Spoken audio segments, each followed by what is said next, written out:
Welcome to this video on making decisions with Arduino using if, and else statements. This will allow your Arduino projects to respond dynamically to different conditions. We'll be using a potentiometer as input, which gives a number from 0 to 1023. 5 LEDs will serve as the output. The goal is to divide the potentiometer's range into segments to control how many LEDs light up. Our setup is a simulated volume control using Tinkercad. The potentiometer acts as the volume knob, and the 5 LEDs are the volume indicators. The code starts by defining constant variables for the 5 LED pins and the potentiometer input pin. This setup function configures the LED pins as outputs and the potentiometer pin as an input. It also starts serial communication for debugging. Inside the loop function, we read the sensor value from the potentiometer using analog read, which returns a value between 0 and 1023. We then print this value to the serial monitor. The subsequent code will be our logic waterfall.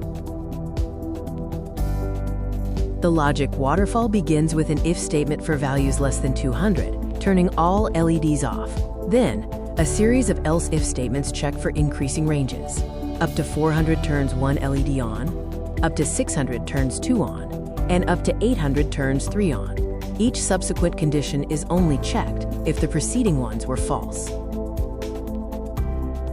The next else-if checks for values less than 1000, turning 4 LEDs on. Finally, the else block acts as the catch-all. If none of the previous conditions were true, it executes, turning on all 5 LEDs for values of 1000 or higher. A small delay stabilizes the readings. Let's review the hardware and wiring components. We have the potentiometer as the input, giving values from 0 to 1023. The 5 LEDs act as the output. We use conditional logic to control the LEDs based on the input range. The core of coding decisions is the if statement. It asks a simple true or false question, or a yes or no. If the condition is true, it executes the code block. If false, it skips the block. For instance, if sensor value is less than 200, turn all LEDs off.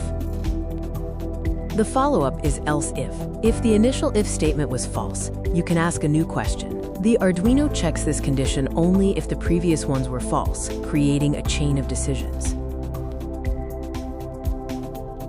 The catch-all is the else statement.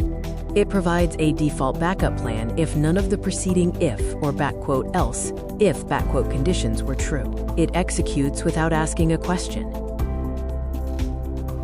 This sequence is known as the waterfall effect. The Arduino checks the conditions from top to bottom. The crucial rule is that as soon as one condition is true, the corresponding code executes, and the Arduino skips the rest of the entire block.